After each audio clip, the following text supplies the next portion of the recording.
Shalom. Selamat beribadah di hari Minggu ini bersama dengan GEJA Biji Sesawi secara online. Terima kasih sudah bersama-sama beribadah dengan kami. Saya yakin kita semuanya pasti akan menikmati segala berkat, anugerah dari kebenaran firman Tuhan, juga dari pujian yang kita naikkan bersama-sama. Waktu kita dekat dengan Tuhan, waktu kita menghargai saat-saat khusus buat Tuhan, kita akan menikmati hadirat Dia, kepribadian Dia, sifat-sifatnya yang membimbing kita semuanya menjadi orang Kristen yang bertumbuh dalam wilayah kedewasaan dan akhirnya menjadi orang-orang yang menyukakan Dia dalam tindakan-tindakan yang gemar melakukan firman Tuhan. Mari kita menyiapkan hati, mari kita menyiapkan seluruh kehidupan kita untuk kita beribadah bersama-sama dan kita memuji, memuliakan dan mendengarkan kebenaran firman Tuhan. Seperti firman-Nya berkata, berbaktilah kepada Tuhan, maka Tuhan akan memberkati roti, air, dan kesehatan.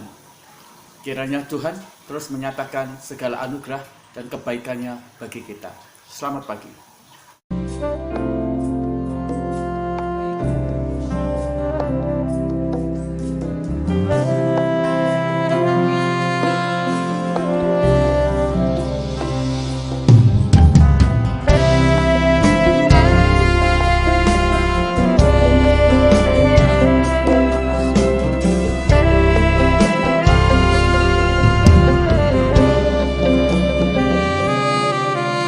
Di hadapan hadirat-Mu, ya Bapa, ku datang dengan penuh kerinduan.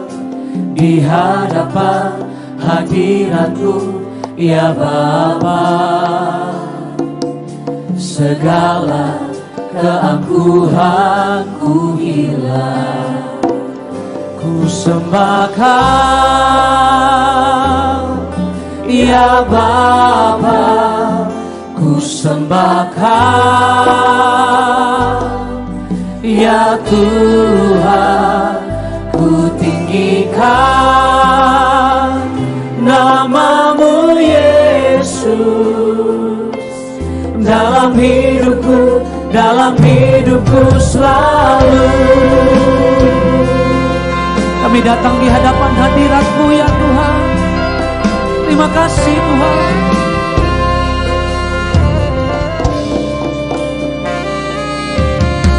Di hadapan hadirat-Mu ya Bapa, ku datang dengan penuh kerinduan. Di hadapan hadirat-Mu ya Bapa, segala keangkuhanku hilang. Lagi katakan di hadapan hadirat-Mu, di hadapan hadirat-Mu ya Bapa, ku datang dengan penuh kerinduan. Di hadapan hadirat-Mu ya Bapa, segala keangkuhanku hilang. Ku sembahkan, ya Bapa, ku sembahkan, ya Tuhan, ku tinggikan nama-Mu Yesus dalam hidupku selalu. Ku sembahkan, ya Bapa, ku sembahkan, ya Tuhan, ku tinggikan nama-Mu Yesus dalam hidupku selalu. Kami datang di hadapan hadirat-Mu ya Tuhan. Mari ya wanita, angkat suaramu di hadapan Tuhan dengan segenap hatimu.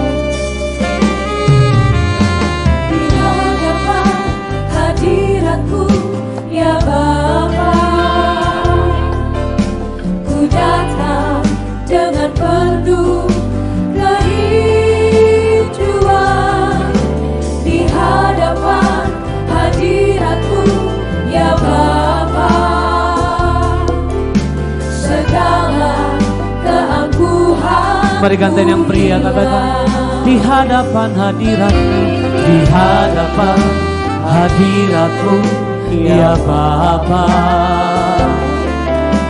Ku datang dengan penuh kerinduan di hadapan hadiratmu, ya Bapa. Segala keangkuhan, mari sama-sama ku sembah Kau, oh ya Bapa. Ku sembah Kau, ya Tuhan, ya Tuhan. Ku tinggikan nama-Mu Yesus dalam hidupku, dalam hidupku. Ku sembah Kau, ku sembah Kau, oh ya Bapa. Ku sembah Kau, ya Tuhan, ya Tuhan. Ku tinggikan nama-Mu Yesus dalam hidupku, dalam hidupku. Sekali lagi ku sembah Kau, oh ya Bapa. Ku sembah Kau, ya Tuhan. Ku tinggikan nama-Mu Yesus Tuhan dalam hidupku, dalam hidupku selalu. Mari lagi ku sembah Kau, ya Bapa. Oh ya Bapa, ku sembah Kau, ya Tuhan. Ku tinggikan nama-Mu Yesus dalam hidupku, dalam hidupku. Sekali lagi ku sembah Kau, ya Bapa, ya Bapa.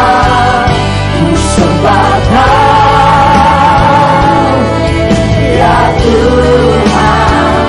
Ku tinggikan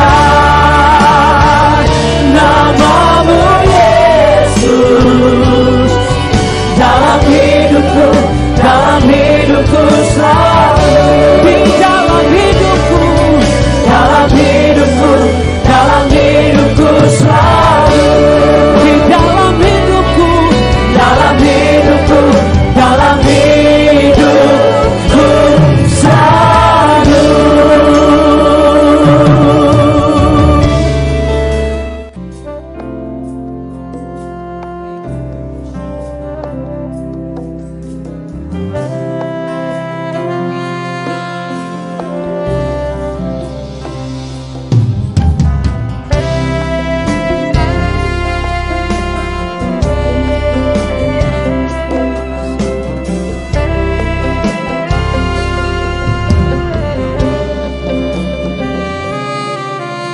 Di hadapan hadirat-Mu, ya Bapa.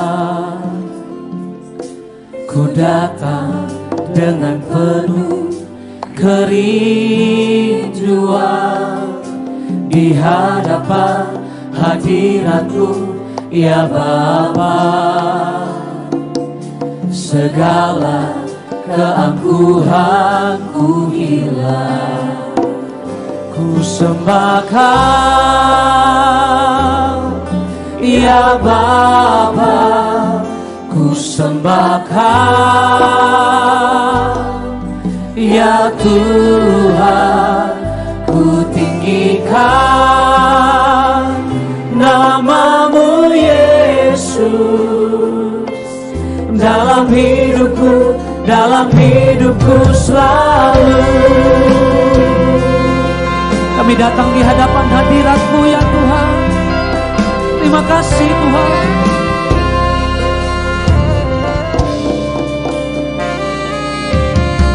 Di hadapan hadirat-Mu ya Bapa. Ku datang dengan penuh kerinduan di hadapan hadirat-Mu ya Bapa. Segala keangkuhanku hilang. Lagi katakan di hadapan hadirat-Mu, di hadapan hadirat-Mu ya Bapa. Ku datang dengan penuh kerinduan di hadapan hadirat-Mu ya Bapa. Segala keangkuhanku hilang. Ku sembah Kau, ya Bapa. Ku sembah Kau, ya Tuhan.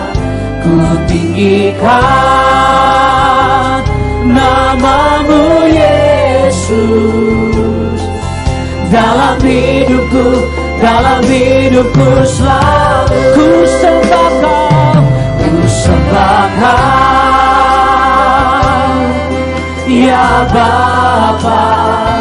Ku sembah Kau, ya Tuhan. Ku tinggikan nama-Mu Yesus. Dalam hidupku selalu kami datang di hadapan hadirat-Mu ya Tuhan. Mari ya wanita, angkat suaramu di hadapan Tuhan dengan segenap hatimu. Di hadapan hadirat-Mu ya Bapa. Ku datang dengan penuh kerinduan di hadapan hadirat-Mu ya Bapa. Segala keangkuhan. Mari gantian yang pria, katakan di hadapan hadirat-Mu, di hadapan hadirat-Mu ya Bapa. Ku datang dengan penuh kerinduan di hadapan hadirat-Mu ya Bapa. Segala keangkuhan, mari sama-sama ku sembah Kau, oh, ya Bapa. Ku sembah Kau, ya Tuhan, ku tinggikan nama-Mu Yesus. Dalam hidupku ku sembah Kau, oh ya Bapa. Ku sembah Kau, ya Tuhan, ku tinggikan nama-Mu Yesus.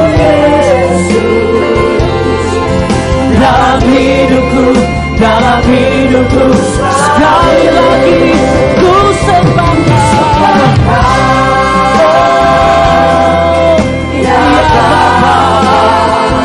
Ku sembah Kau, ya Tuhan. Ku tinggikan nama-Mu Yesus Tuhan.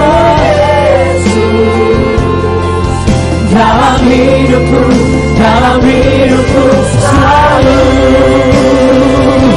Mari lagi ku sembah Kau, ya Bapa. Oh, ya Bapa. Ku sembah Kau, ya Tuhan. Ku tinggikan nama-Mu Yesus. Dalam hidupku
lihat di sini masih ada yang masih segini, ya.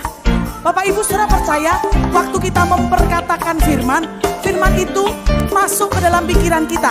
Malam hari ini kalau kita pakai gerakan, saya yakin firman Tuhan lebih lagi masuk dalam pikiran dan hati kita. Yang sepakat bilang yes. Jangan cuman segini, kalau segini kecil. Yang penting segini. Coba ambil jarak, mungkin boleh keluar dari barisan, dari kursi boleh keluar daripada nyamplok temennya ya. Dicoba semuanya. 1, 2, 3. Tuhan Allah di tengah kita besar. Nah, Dia senangkan dan girangkan dengan sukacita. Angkat tanganmu. Dia mengasihi dan bersuka karena kita. Tuhan Allah di tengah kita besar. Semuanya besar.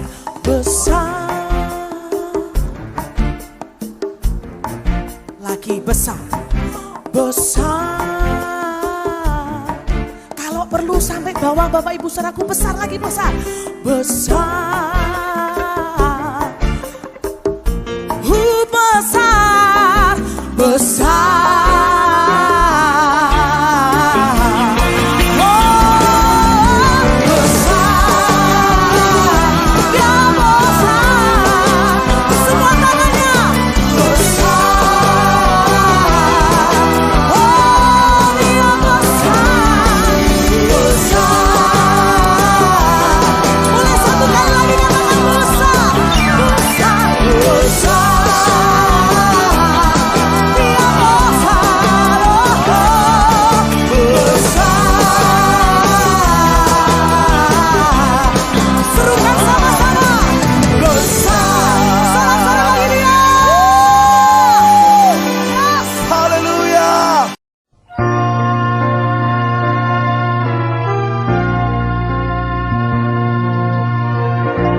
Lembutkanlah hatiku untuk dapat lebih mengasihimu.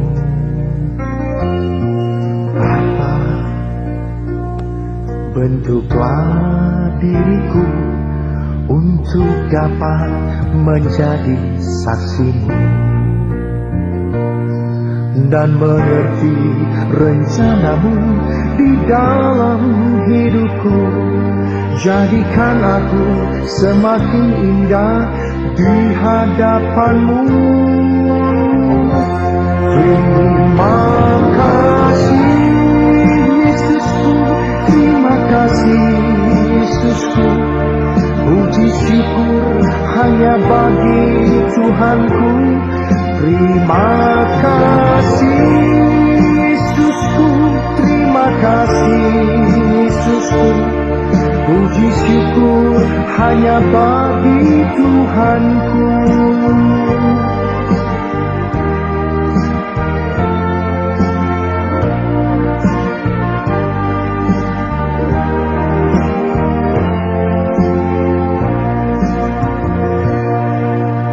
Bapa, lembutkanlah hatiku untuk dapat lebih mengasihimu. Bapa, bentuklah diriku untuk dapat menjadi saksimu dan mengerti rencanamu di dalam hidupku. Jadikan aku semakin indah di hadapanmu. Terima kasih Yesusku, terima kasih Yesusku. Puji syukur hanya bagi Tuhanku. Terima kasih Yesusku, terima kasih Yesusku. Puji syukur hanya bagi Tuhanku. Terima kasih Yesusku, Puji syukur hanya bagi Tuhanku. Terima kasih Yesusku, terima kasih Yesusku.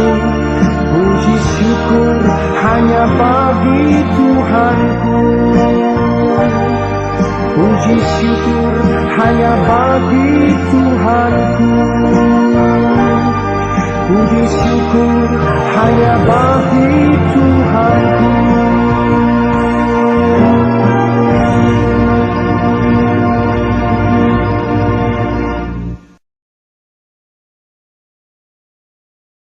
Puji Tuhan, kita sudah memuji, memuliakan Tuhan Allah kita, Sang Penebus kita. Sebentar kita akan mendengarkan kebenaran firman Tuhan. Mari kita berdoa bersama-sama supaya firman Tuhan bisa memberkati kita, mengerjakan sesuatu yang indah, yang baru, dan membawa kita semuanya bertumbuh di dalam buah-buah roh, dan juga dilengkapi dengan karunia-karunia rohani yang membawa kita semuanya menjadi orang Kristen yang bukan hanya mendemonstrasikan sifat Allah, tetapi mendemonstrasikan kuasa dari kekuatan Roh Kudus itu sendiri. Mari kita berdoa. Terima kasih Tuhan, kami boleh memuji, kami boleh memuliakan, kami boleh mengagungkan nama-Mu. Hari ini kami siap mendengarkan firman-Mu. Dalam nama Tuhan Yesus, kami berdoa, Roh Kudus mengurapi firman-Mu. Roh Kudus memberi hikmat kepada kami, memampukan kami semuanya menjadi orang-orang yang akan melakukan firman Tuhan. Kami bukan hanya mau mendengar, tetapi kamu juga memakai cara mendengar yang baik dan benar, sehingga firman-Mu tidak gugur dalam pikiran dan kehidupan kami. Terima kasih ya Tuhan, kami siap mendengarkan kebenaran firman-Mu. Dalam nama Tuhan Yesus kami berdoa, haleluya, amin. Bapak Ibu yang kekasih dalam Tuhan, hari ini kita akan bicara secara khusus menyentuh hati Tuhan. Kita akan membaca di dalam Injil Markus pasal yang kelima ayat yang ke-22 sampai ayat yang ke-23. Sesudah itu Yesus menyeberang lagi dengan perahu. Orang banyak berbondong-bondong datang lalu mengerumuni dia. Sedang ia berdiri di tepi danau, datanglah seorang kepala rumah ibadat yang bernama Yairus. Ketika ia melihat Yesus, tersungkurlah ia di depan kaki ia dan memohon dengan sangat kepadanya, "Anakku perempuan sedang sakit, hampir mati. Datanglah kiranya dan letakkanlah tanganmu atasnya, supaya ia selamat dan tetap hidup." Amin. Berbahagialah kita yang membaca kebenaran firman Tuhan, menyimpan, melakukannya, karena firman Tuhan akan menjadi berkat bagi kita semuanya. Saya pernah mendapatkan satu cerita dari seorang teman. Dia memiliki seorang teman yang tidak lulus atau jebolan SD saja. Dan kemudian dia bekerja, mengikuti pekerjaan yang sangat kasar, kuli. Tapi dia memiliki sebuah kehidupan yang rajin, tidak malas. Apa saja yang diperintahkan oleh bosnya dia ikutin. Dan bukan hanya itu, dia suka menolong beberapa teman-temannya yang sedang menghadapi kesulitan. Dan ternyata itu yang menyentuh perasaan hati bos yang ada di perusahaan dia. Karena kerajinan dia, karena kebaikan dia, kesukaannya menolong orang lain, meringankan beban orang lain, itu yang membuat hati bosnya tersentuh. Bapak Ibu yang kekasih di dalam Tuhan, orang tergerak, tersentuh, menolong kita semuanya, sudah pasti karena kita bukan orang jahat. Sudah pasti karena juga kita bukan orang malas. Sudah pasti juga kita bukan orang yang suka bertengkar. Tetapi kita karena memiliki sebuah potensi kebaikan, potensi keinginan untuk terus-menerus menjadi berkat bagi orang lain. Walaupun mungkin kita tidak memiliki banyak potensi secara intelek atau mungkin kemampuan secara finansial, tetapi jika kita memiliki kebaikan, keinginan untuk selalu menjadi berkat, menolong, dan memiliki kerajinan, maka itu akan menyentuh orang untuk memberikan bantuan atau mengangkat diri kita ke level-level yang lebih tinggi. Hari ini kita juga akan belajar bersama-sama. Ada seorang yang namanya Yairus. Dia datang kepada Yesus. Dia ingin membuat Yesus mengikuti sebuah keinginan yang sedang betul-betul dia butuhkan pertolongan Yesus. Bapak Ibu yang kekasih dalam Tuhan, kita bisa melihat bagaimana akhirnya Yesus tersentuh hatinya. Yesus tersentuh oleh belas kasihan. Dan Yesus kemudian menolong Yairus yang sedang mengalami kesulitan-kesulitan. Nah, hari ini mari kita belajar dari Yairus. Bagaimana Yairus bisa menyentuh hati Tuhan dan belas kasih Tuhan kemudian mulai berkarya di dalam kehidupan Yairus. Hari ini mari kita belajar bersama-sama bagaimana kita bisa menjadi orang yang bisa menyentuh hati Tuhan, menggerakkan belas kasih Tuhan, berlaku dalam kehidupan kita, dan siap menjadi sumber pertolongan, dan siap memberikan solusi dan jawaban yang pasti bagi setiap pergumulan, bagi setiap masalah dalam hidup kita semuanya. Yang pertama, Yairus bisa menyentuh hati Tuhan karena Yairus memiliki sebuah kerangka kerendahan hati yang menyentuh hati Tuhan. Yairus adalah seorang kepala rumah ibadat. Kalau kita membaca dia adalah seorang kepala rumah ibadat, berarti dia memiliki posisi yang sangat tinggi, dihormati. Dia kemungkinan juga akan menjadi seseorang yang sangat disegani, suaranya sangat didengar, dan mungkin juga dia akan mendapatkan perlakuan-perlakuan yang istimewa. Ya, tiba-tiba Bapak Ibu yang kekasih dalam Tuhan, dia mendengar bahwa anaknya sakit. Apa yang dilakukan oleh Yairus? Yairus kemudian segera mencari Tuhan. Dan ketika dia bertemu dengan Tuhan Yesus, Alkitab berkata Yairus, seorang kepala rumah ibadat, orang yang terpandang, orang yang memiliki posisi, orang yang disegani, orang yang dilayani. Begitu dia dekat kepada Yesus, Alkitab berkata bahwa Yairus kemudian tersungkur dan menyembah di kaki Yesus. Tidak mudah bagi orang-orang yang memiliki sebuah strata sosial yang sangat tinggi untuk bisa berlutut, untuk bisa merendahkan hatinya, merendahkan dirinya di hadapan Tuhan, bersujud dan menyembah sampai rata dengan tanah. Itu yang dilakukan Yairus ketika dia bertemu dengan Yesus. Yairus dia tidak memandang dan membesarkan posisi strata sosial dia. Di hadapan Yesus, Yairus tahu dia bukan apa-apa. Itu sebabnya Yairus kemudian merendahkan dirinya, merendahkan hatinya, tersungkur di hadapan Yesus. Dia betul-betul menempatkan diri dia sebagai pribadi yang tidak pantas dan tidak layak. Kalau kita membaca dalam Perjanjian Lama, ketika seseorang itu tersungkur, maka Perjanjian Lama menggambarkan bahwa orang itu betul-betul menyadari kepapaan dia. Orang itu menyadari bahwa dia bukan apa-apa. Orang itu menyadari bahwa dia bukan orang yang berkelas. Dia menyadari bahwa dia sangat membutuhkan Tuhan.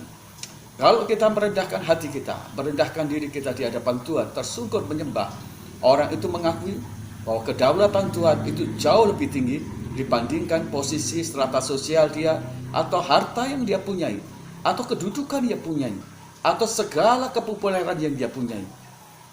Jabatan, kekayaan, kepintaran bisa membuat kita semuanya sombong, bisa membuat kita meninggikan diri, bisa membuat kita semuanya untuk diperlakukan istimewa, bisa membawa kita semuanya untuk selalu ingin dihormati, selalu ingin dilayani lebih, selalu ingin dilayani lebih dulu.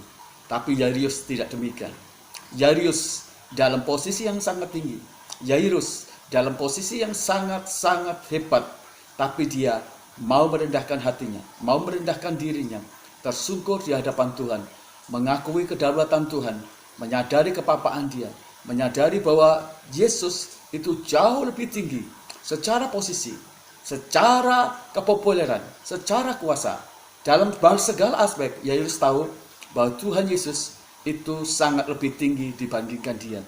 Tindakan tersungkurnya dari Yairus itu menunjukkan sebuah bukti otentik bahwa dia betul-betul membutuhkan Tuhan, berharap sama Tuhan, mempercayai Tuhan, dan bergantung kepada Tuhan yang sanggup menolong dan menjadi sumber solusi bagi setiap masalah-masalah dia.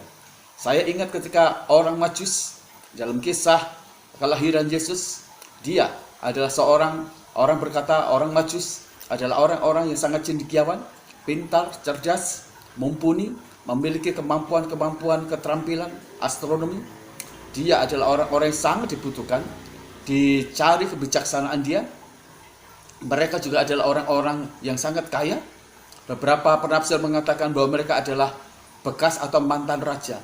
Tapi dalam segala kemegahan mereka, ketika mereka bertemu dengan bayi Yesus, Alkitab berkata orang Majus itu kemudian tersungkur dan menyembah Yesus. Orang-orang yang bisa menyentuh hati Tuhan adalah orang-orang yang bisa merendahkan hatinya, merendahkan dirinya di hadapan Tuhan, menyadari bahwa mereka bukan apa-apa dan Tuhanlah yang apa-apa di dalam hidupnya. Manusia seringkali menjadi sombong karena dia memiliki jabatan, memiliki berkat, dan memiliki kekayaan. Makanya Bapak Ibu yang kekasih dalam Tuhan, posisi, kekayaan, uang, pekerjaan, atau segala sesuatu yang Tuhan berkatkan dalam hidup kita, yang mengangkat kita memiliki strata sosial, kadangkala itu mempertegas sifat asli sejatinya kita. Jikalau kita diberkati dengan strata sosial yang tinggi, jikalau kita diberkati dengan keuangan Tuhan yang begitu hebat, jikalau ekonomi kita diangkat, jikalau posisi kita ditinggikan oleh Tuhan, dan kita menjadi sombong, maka segala berkat, maka segala hal yang Tuhan berikan dalam diri kita, itu mempertegas bahwa pada dasarnya memang sifat kita adalah orang yang sombong. Tapi kalau kita diberkati oleh Tuhan, kita menjadi rendah hati, kita tetap tulus, kita tetap bisa menolong orang lain, kita tidak ingin diistimewakan, kita menganggap bahwa diri kita biasa-biasa saja, maka semua berkat Tuhan mempertegas bahwa pada dasarnya memang kita adalah orang yang baik dan rendah hati.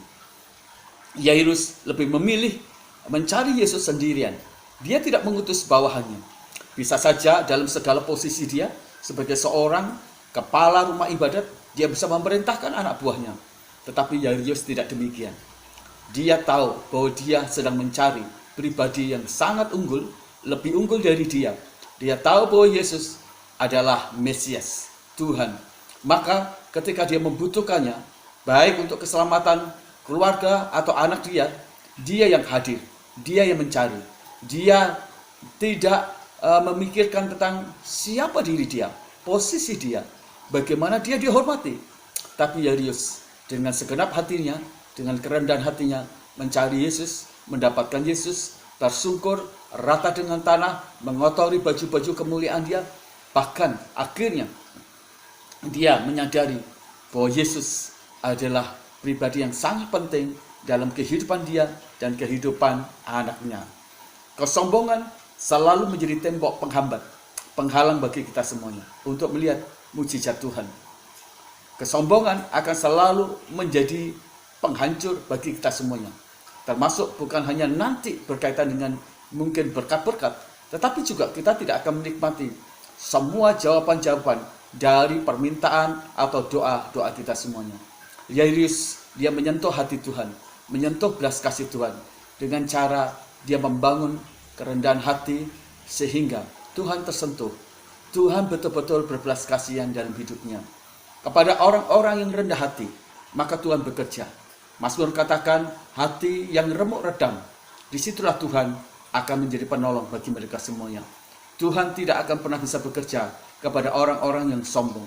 Karena orang-orang yang sombong berarti menempatkan Tuhan di kelas 2. Berarti Tuhan ditempatkan pada bagian yang tidak utama. Orang sombong adalah orang yang menganggap dirinya lebih dibandingkan Tuhan. Yairus tidak demikian. Yairus menempatkan Tuhan menjadi pribadi yang utama, pertama, dan sangat penting dalam kehidupan dia. Itu yang pertama. Yang kedua, bagaimana Yairus bisa menyentuh hati Tuhan dan menyentuh belas kasih Tuhan. Yairus membangun iman pengharapannya tertuju kepada Tuhan sehingga hati Tuhan dan belas kasih Tuhan tersentuh dan menjadi penolong bagi Yairus. Bapak Ibu yang kekasih dalam Tuhan, orang Romawi memiliki ilmu kedokteran yang sangat tinggi. Orang-orang Yahudi juga demikian. Tetapi Yairus dia tidak memilih alternatif itu. Yairus lebih memilih mencari Tuhan, bergantung kepada Tuhan, mengandalkan kepada Tuhan. Berita tentang karya-karya Tuhan yang ajaib itu telah didengar oleh Yairus. Yairus mendengar dari banyak orang bagaimana kiprah dan karya Yesus kepada orang-orang yang sakit. Bagaimana Yesus melakukan tanda-tanda mujizat yang luar biasa. Bagaimana dia melakukan mujizat memberi makan 5.000 orang. Bagaimana dia menyembuhkan orang-orang tuli, orang buta, orang-orang bisu. Dia menyembuhkan orang-orang yang timpang dan banyak lagi yang telah didengar oleh Yairus. Dan apa yang didengar oleh Yairus, yaitu berkaitan dengan kebenaran dari Kristus Yesus, itu menumbuhkan iman kepada Yairus. Dia mempercayai Yesus adalah pribadi yang satu-satunya menjadi penolong dan dalam hidupnya. Yairus begitu sangat punya iman kepada Yesus. Itu sebabnya dia tidak berlari kepada yang lain. Dia begitu mendengar anaknya sakit, maka Jairus dengan iman dan dengan pengharapan yang begitu kuat dan kokoh, dia mencari Yesus. Dan ada satu hal yang seringkali menjadi sebuah tragedi dan skandal yang paling besar. Orang-orang yang memiliki iman seringkali adalah orang-orang yang dinyatakan atau dianggap sebagai orang-orang yang tidak memiliki sebuah kredibilitas di dalam mungkin juga strata sosial dia, dalam kredibilitas juga sebagai orang Israel, kredibilitas juga sebagai orang-orang yang mungkin memiliki keistimewaan. Tapi itu yang terjadi. Jairus, dia betul-betul tumbuh iman dia. Waktu dia mendengar Yesus, dia mendengar itu, yang itu memunculkan iman dia, dan dia mempercayai bahwa Yesus adalah pribadi yang sanggup menjadi penolong terhadap setiap masalah dan pergumulan anak dia. Di dalam Roma pasal yang ke-10 ayat 17 dikatakan, iman itu muncul atau timbul dari pendengaran, dan pendengaran akan firman Tuhan. Saya yakin bahwa Jairus, dia muncul imannya karena dia mendengar kesaksian tentang apa? Sang firman, yaitu Yesus Kristus itu sendiri. Ibrani pasal yang ke-10 ayat yang ke-38 dikatakan, orangku yang benar akan hidup oleh iman. Jika ia mengundurkan diri, maka aku tidak berkenan kepadanya. Jadi, Tuhan hanya akan tersentuh ketika segala sesuatu dalam kehidupan kita digerakkan oleh iman. Dan ketika kita beriman kepada Tuhan yang tidak kita lihat, itu diperhitungkan sebagai sebuah kebenaran. Waktu Abraham dipanggil oleh Tuhan dan disuruh Tuhan untuk meninggalkan kampung halaman dan meninggalkan sanak saudara, meninggalkan segala kemapanannya. Dan Abraham mempercayai, Abraham beriman kepada Tuhan yang mengutus dia, di mana dia belum tahu segala sesuatunya.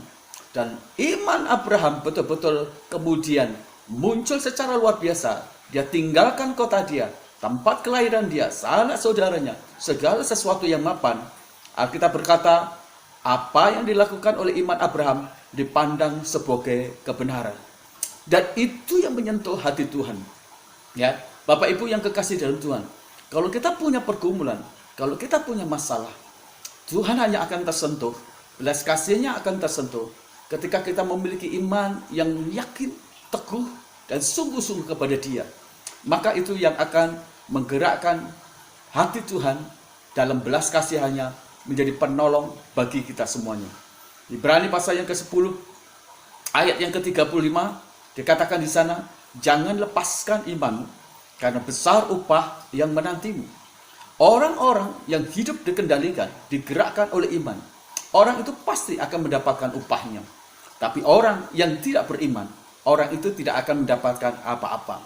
Jairus, dia bisa menyentuh hati Tuhan, menggerakkan belas kasihan Tuhan, karena dia membangun dan digerakkan seluruh rangkaian kehidupan pencariannya kepada Tuhan dengan iman yang kokoh dan iman yang teguh luar biasa. Begitu Jairus mengalami masalah, Jairus menutup semua pintu untuk membuat atau mencari pertolongan-pertolongan selain dari Yesus saja.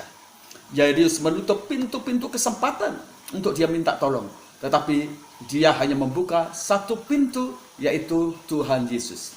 Kalau kita punya masalah-masalah dan kita ingin menyentuh hatinya Tuhan, dan kita ingin menyentuh belas kasih Tuhan, tutuplah semua pintu, tutuplah semua hal-hal yang kita sandarkan untuk menjadi sumber pertolongan kita. Mari kita buka satu pintu. Pintunya adalah Yesus Kristus itu sendiri. Yesus, Bapak Ibu yang kekasih dalam Tuhan, adalah satu pribadi, menjadi sentral dalam iman kita. Ketika iman kita kepada Yesus menjadi begitu sangat sungguh-sungguh, maka daya kerja dari iman itu bisa menghasilkan kuasa supranatural dan kuasa adikodrati Tuhan yang memungkinkan mujizat jadi di dalam hidup kita semuanya.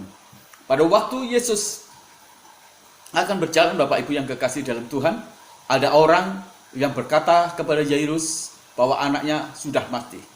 Tetapi Jairus tidak terkurangi sedikit pun. Dia tidak menjadi khawatir, dia tidak menjadi kemudian down, dia tidak menjadi frustasi. Tapi dia tetap punya iman kepada Yesus. Dia yakin bahwa Yesus bisa menolong setiap pergumulannya. Dia telah mendengar bagaimana karya-karya Yesus yang ajaib, yang luar biasa. Dan dia tahu, dia sadar bahwa tidak ada sesuatu yang tidak mungkin tidak dapat dilakukan oleh Yesus. Saya jadi ingat ketika Tuhan memerintahkan Nuh untuk membuat bahtera, karena Tuhan akan menenggelamkan seluruh dunia.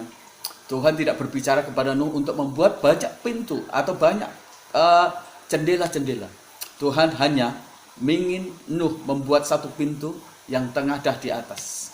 Ketika badai begitu banyak, ketika kegelapan dan kemudian hujan deras, baik dari atas dari bawah, semua pintu tertutup.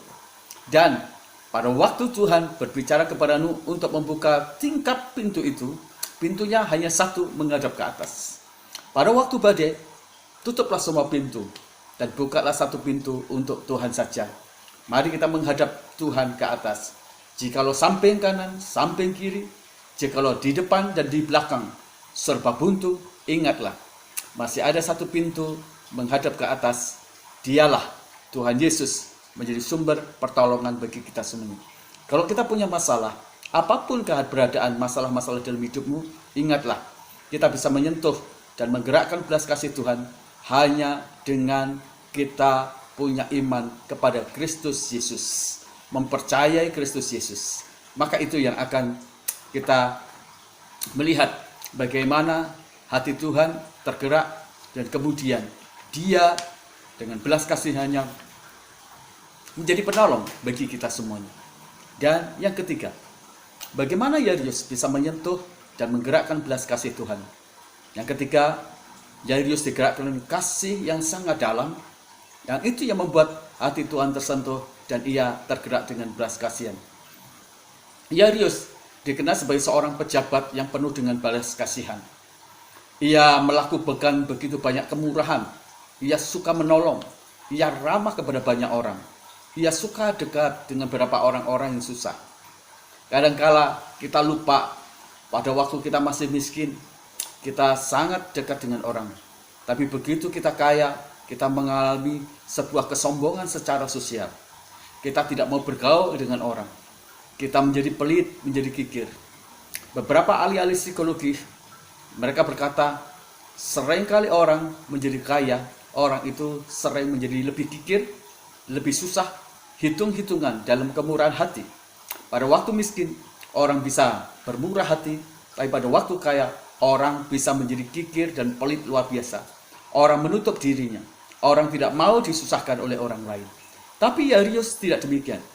Yairus, dia memiliki cinta dan kasih yang dalam terhadap pergumulan banyak orang. Dia sangat memiliki kasih. Makanya dia memperlakukan orang lain sedemikian layaknya. Dia tidak pernah pilih-pilih orang. Dia memperlakukan orang-orang itu sangat istimewa di dalam hidupnya. Dan Yairus bukan hanya dia memiliki kasih kepada banyak orang, tapi dia mengasihi keluarga dia, mengasihi istrinya, dan dia mengasihi anaknya yang sedang sakit. Pernah tidak kita terpikirkan pada saat-saat kritis, mengapa banyak orang mau mendekat, bersahabat dengan kita, atau lebih memilih jauh dari kita semuanya? Bapak Ibu yang kekasih dalam Tuhan, pada waktu kita merasa di atas, mungkin kita akan melihat banyak orang-orang mendekat, dan orang-orang pasti akan berusaha untuk tidak jauh dari hidup kita. Karena apa? Karena ada kepentingan-kepentingan, ada agenda-agenda pribadi. Kapan kita bisa melihat orang-orang, mereka adalah sahabat yang baik dan setia, ketika kita tidak punya apa-apa? Yairus, dia tahu kepada siapa dia harus minta pertolongan.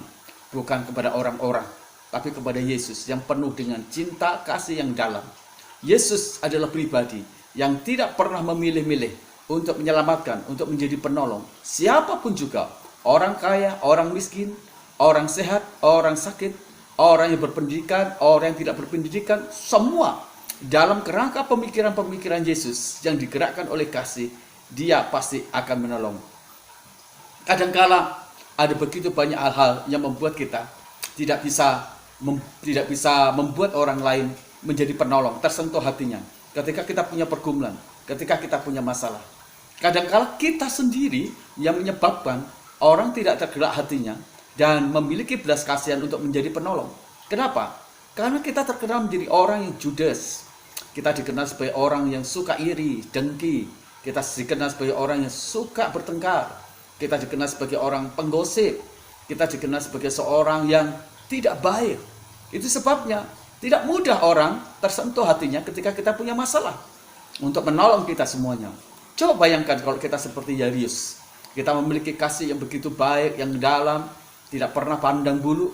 Kita mengasihi mereka semuanya, kita murah hati. Saya yakin ketika kita punya masalah, kita datang kepada seseorang yang minta pertolongan, orang akan dengan sukarela dan ikhlas akan menjadi penolong bagi kita semuanya. Tuhan melihat kasih yang dalam dari Yairus. Tuhan melihat kasih yang begitu kuat luar biasa. Baik Yairus yang mengasihi banyak orang, yang susah, termasuk juga Yairus mengasihi keluarganya. Itu yang menggerakkan hati Yesus tersentuh oleh pergumulan, oleh masalah dari Yairus, dan kemudian dia berusaha untuk datang dan menyelamatkan anak Yairus. Kasih itu menjadi satu hal yang penting untuk kita bisa menyentuh hati Tuhan, dan tergeraklah Tuhan oleh belas kasihannya menjadi penolong bagi kita semuanya. Bukankah Allah yang kita sembah adalah Allah kasih? Kita tidak akan mungkin bisa menyentuh hati Tuhan kalau hati kita, kehidupan kita dipenuhi dengan kebencian, dipenuhi dengan amarah, sesuatu yang tidak bagus, dendam yang tidak bagus dalam hidup kita semuanya, maka kita tidak akan bisa menyentuh hati Tuhan. Sentuhlah hati Tuhan dengan belas kasihan, dengan kita tumbuh dalam sebuah kasih yang sangat dalam. Saya ingat sebuah cerita, Bapak Ibu yang kekasih dalam Tuhan. Ada sebuah hotel yang sedang kebakaran. Dan kemudian beberapa orang berusaha menolong orang-orang yang berteriak di samping hotel. Di samping hotel lagi juga ada satu hotel. Maka beberapa orang berusaha menolong dengan cara mereka membawa sebuah papan kayu yang bisa melintasi, menolong orang dari hotel satu yang kebakaran dipindahkan ke hotel yang tidak kebakaran. Beberapa orang diminta untuk memberikan pertolongan atau menolong orang-orang lain yang sedang mengalami masalah. Orang katakan, aku akan bayar kamu 1 miliar, tolong selamatkan itu. Apa yang dilakukan oleh orang-orang itu? Apa yang dijawab oleh orang-orang itu? Mereka berkata, sekalipun engkau memberi aku miliaran, aku tidak akan mau. Karena itu resikonya adalah kematian. Tapi coba Bapak Ibu, kalau kita ganti, itu bukan orang-orang yang ada dalam hotel kebakaran, tapi orang-orang yang kita cintai, orang-orang yang kita kasih. Itu juga bisa istri, itu juga bisa anak kita, itu juga bisa orang tua kita. Ketika kita melihat sebuah kebakaran, dan salah satu jalan satu-satunya adalah menyeberangi, memindahkannya dengan papan itu, apa yang kita lakukan? Kita pasti akan berani. Kita pasti tidak akan berpikir tentang risiko. Sebab cinta mengalahkan ketakutan. Cinta membuktikan pengorbanan. Seperti itu juga yang dilakukan oleh Yairus. Yairus datang kepada Tuhan dengan kasih yang sangat dalam. Yairus menghampiri Tuhan hanya dengan kasih dia. Dan itu menyentuh hati Tuhan dan menggerakkan belas kasih. Bukankah di dalam Yohanes pasal yang 3 ayat 16 katakan, karena begitu besar kasih Allah akan dunia ini, sehingga dia menyerahkan anak yang tunggal, supaya kita bisa selamat. Tuhan saja adalah kasih. Itu sebabnya kita tidak akan bisa menyentuh Tuhan selain dengan cinta kasih yang dalam. Sentuhlah hati Tuhan dengan cinta kasih yang dalam. Maka kita pasti akan menikmati pertolongannya. Saya ingat juga sebuah cerita tentang perempuan Veronosia. Ketika anaknya juga mengalami sakit, ya dianjing-anjingkan oleh Yesus. Tetapi apa yang terjadi? Kasih itu kepada anaknya itu yang membuat dia tidak mudah terluka. Orang yang memiliki kasih, orang itu akan jauh dari sifat mudah terluka, jauh dari rasa iri, jauh dari dendam, jauh dari kebencian. Karena kasih akan mengubah dia menjadi orang yang benar dan baik. Mari kita menyentuh hati Tuhan dengan membangun kasih yang sangat dalam, dan pasti Tuhan akan tersentuh, dan Tuhan pasti akan tergerak oleh belas kasihannya menjadi penolong bagi kita semuanya. Dan yang terakhir, bagaimana Yairus dia bisa menjadi pribadi yang bisa menyentuh hati Tuhan dan menggerakkan belas kasihan Tuhan. Yang keempat, Yairus membangun kesabaran, dan itu bisa menyentuh hati Tuhan dan menggerakkan belas kasihan. Ketika Yesus menyetujui untuk pergi ke rumah Yairus, ada satu halangan di perjalanan. Sehingga kecepatan untuk Tuhan Yesus itu pergi ke tempatnya rumah Yairus itu terhambat, terhalang. Kenapa? Karena ada seorang yang sedang mengalami pendarahan, seorang perempuan mengalami pendarahan, itu mengganggu perjalanannya. Saya yakin waktu itu cukup lama. Bukan hanya 1 jam, mungkin bisa sampai 4 jam. Jadi itu menyita waktu lama. Dan bisa jadi ketika Yairus mendengar anaknya mati, itu merupakan satu keterlambatan dari kehadiran Yesus. Apa yang dilakukan oleh Yairus? Apa yang dialami oleh Yairus? Kita melihat bahwa Yairus ketika dia mendengar, dia tidak menyalahkan perempuan yang menghalangi dan menghambat perjalanan Yesus ke rumahnya. Dia tidak memaki-maki, dia tidak berteriak, dia tidak histeris, dia tidak marah. Jauh dari sifat Yairus.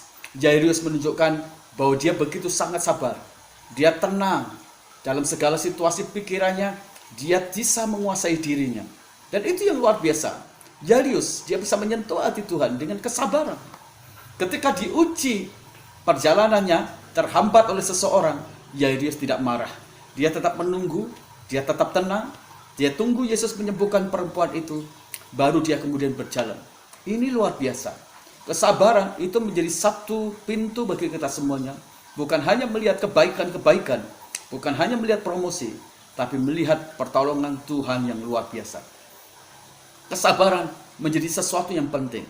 Di tengah-tengah orang yang mudah marah, mudah emosi hari-hari ini, dengan berita-berita hoax, kesabaran itu seperti hilang dalam sifat manusia kebanyakan. Tapi saya ingin mengingatkan, kalau kita ingin menyentuh hati Tuhan, menggerakkan belas kasih Tuhan, mari kita bangun karakter yang penuh dengan kesabaran, supaya kita bisa menikmati pertolongan Tuhan yang pasti. Di dalam Amsal pasal 14 ayat 29, orang sabar itu besar pengertiannya, mudah memahami situasi, sangat objektif, dan tidak mudah terprovokasi oleh segala sesuatu. Itulah orang sabar. Dalam Amsal pasal 16 ayat 32, orang yang sabar itu kekuatannya, potensinya, dan identifikasi dia adalah orang yang melebihi pahlawan. Luar biasa bukan? Orang yang sabar artinya dia adalah pemenang lebih dari pemenang. Di dalam Amsal pasal yang ke-25 ayat yang ke-15, orang sabar itu mudah dipercayai. Kenapa? Karena dia telah membuktikan kualitas karakter dia. Di dalam 2 Korintus pasal yang ke-11 ayat yang ke-4, orang sabar memungkinkan dia menjadi kuat, menjadi tangguh menghadapi masalah yang sangat berat sekalipun. Karena orang sabar, dia tidak akan mengeluh, tidak gampang menyerah, tapi dia akan menghadapi dengan ikhlas dan tabah. Kolose pasal 3 ayat 13, hubungan sosial dengan saudara-saudara makin indah, makin harmonis, tanpa ada pertengkaran. Di sana itu semuanya akan muncul jikalau kesabaran tumbuh di sana. Kesabaran itu menjadi satu penentu, menjadi kunci untuk kita bisa menikmati sebuah hubungan sosial yang baik, di mana kita bisa mendapatkan sebuah relasi yang tidak saling menyakiti. Di mana? Di tempat kesabaran tumbuh mekar. Bapak Ibu yang kekasih di dalam Tuhan, ada dua orang bertemu dan mereka mengikat sebagai kawan. Dan mereka mulai berteman luar biasa. Tidak diduga satu orang teman itu sedang tanpa diduga-duga dia melakukan sebuah kesalahan, dan oleh sang raja dia akan dihukum gantung. Dan sahabatnya itu mendampingi. Dan anak yang terhukum ini dia berkata kepada raja, "Raja, izinkanlah saya pergi ke orang tua saya. Saya ingin pamitan dulu. Berilah waktu saya pasti akan datang lagi." Tapi raja tidak mempercayai. Harus ada orang yang menggantikan dia, supaya orang ini bisa kalau tidak datang atau tidak kembali, maka orang itu yang akan kena hukuman menggantikan dia. Tidak ada orang-orang yang mau menggantikan anak ini yang terhukum ini. Dan kemudian sahabatnya dia berkata, "Tuanku raja, biarlah saya menggantikan teman saya." Terus dia berkata kepada temannya, "Silahkan kamu pergi temui orang tuamu dan pamit." Dan akhirnya waktu ditentukan, orang yang terhukum yang berjumpa dengan orang tuanya itu belum datang. Kemudian temannya yang menjadi penanggung itu, dia harus kemudian digiring di tempat dia harus dihukum, yaitu hukum pancung. Ditunggu beberapa waktu, belum datang. Akhirnya raja katakan, oke, Algojo siap. Detik-detik ketika Algojo akan menyarungkan memenggal atau memancung kepala yang temannya tadi, kemudian berteriak, jangan, aku sudah datang. Dan akhirnya sahabat ini betul-betul sudah datang dan menyelamatkan. Kasih, kesabaran itu menjadi kunci bagi kita semuanya, bisa menyentuh hati Tuhan dan menggerakkan belas kasih. Saya berdoa kita semuanya akan terus-menerus menjadi pribadi yang bisa menyentuh dan menggerakkan belas kasihan dari Kristus Yesus. Tuhan memberkati. Sebelum itu mari kita akan berdoa bersama-sama. Bapa, kami berterima kasih untuk firman-Mu, membawa kami semuanya memahami bahwa dalam segala kehidupan pergumulan kami yang berat,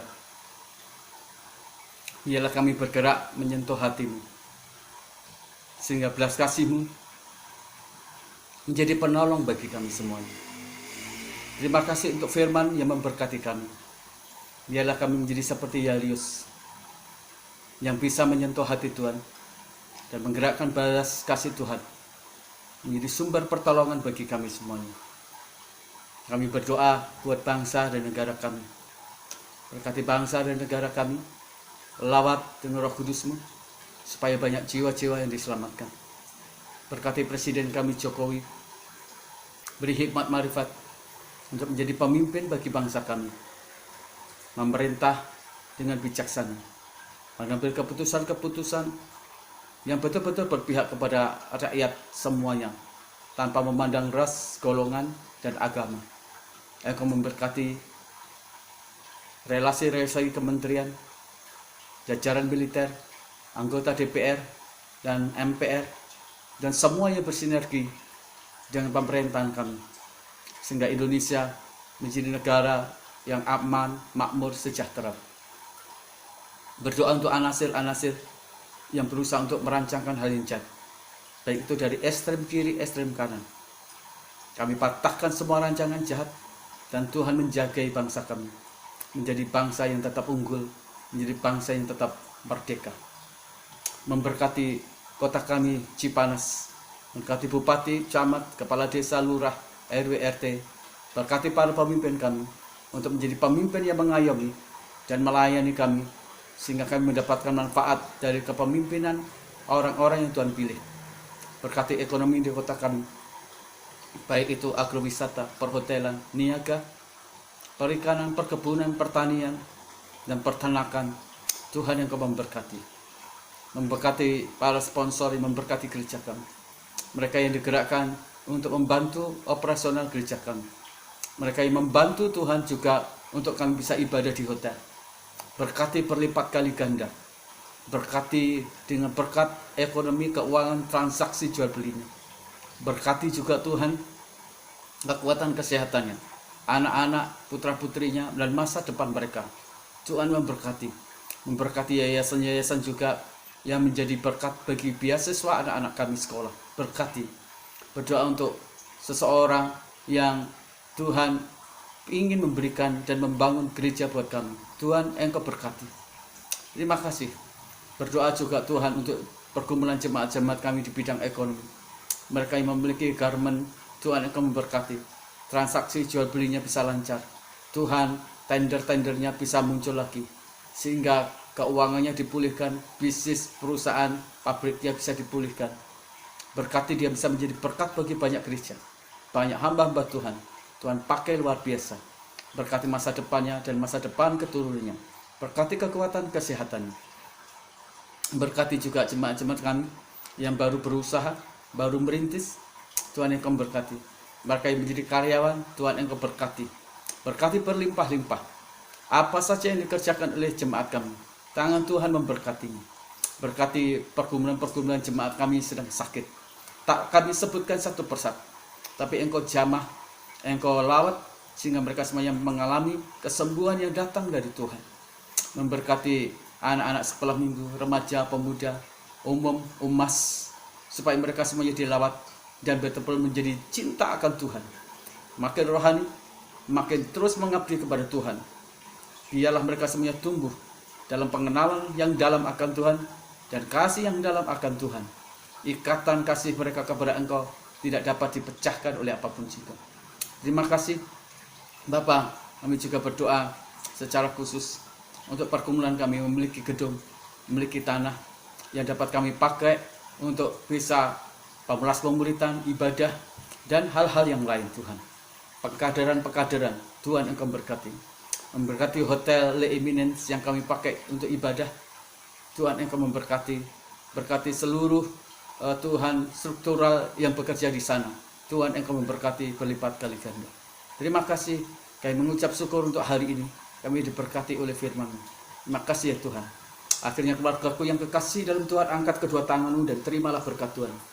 Kasih sayang dari Allah Bapa kita lewat anaknya Tuhan Yesus Kristus yang telah mati di atas kayu salib, menebus segala dosa kita, dan persekutuan yang Roh Kudus yang menguduskan kita dari hari ke hari, sehingga kita tidak bercacat celah di hadapannya, dan kita menjadi orang-orang yang dibenarkan dan disucikan sesuai dengan gambar kalibnya.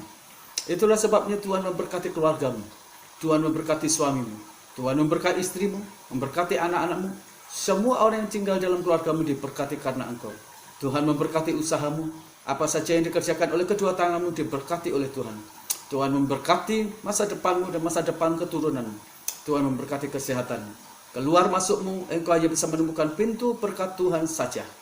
Pulanglah dengan berkat rohani, berkat jasmani, kasih sayang dan persekutuan dengan Roh Kudus dan Kristus dan Bapa sampai fajar Maranatha akan bersama-sama dengan kita.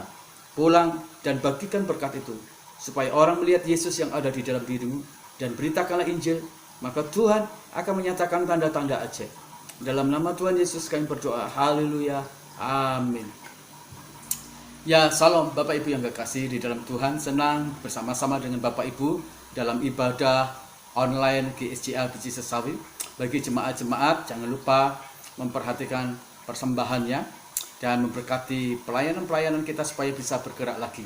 Bagi Bapak Ibu yang betul-betul mendapatkan berkat dalam ibadah online GSJA Biji Sesawi, dan mungkin juga Bapak Ibu mendapatkan begitu banyak kekuatan, saya berdoa, saya memberikan motivasi supaya Bapak Ibu semuanya bisa share kepada teman-teman, saudara-saudara, supaya mereka semua juga bisa mendapatkan berkat yang luar biasa dari ibadah kita. Dan jika Bapak Ibu memiliki pergumulan-pergumulan, Bapak Ibu juga bisa menuliskan pokok-pokok doa dan mengirimkan di nomor WA yang terpampang di depan Bapak Ibu semuanya. Jika Bapak Ibu digerakkan Tuhan untuk memberkati pelayanan kami, Bapak Ibu bisa transferkan di nomor rekening yang ada di depan Bapak Ibu semuanya. Saya berdoa, kiranya Tuhan memberkati Bapak Ibu dengan berkat rohani, berkat jasmani yang berlipat kali ganda, dan kasih karunia dari Kristus yang membawa kita bertumbuh makin hari makin rohani, mencintai Tuhan dalam perkembangan kedewasaan, pertumbuhan karakter yang sehat seperti Kristus.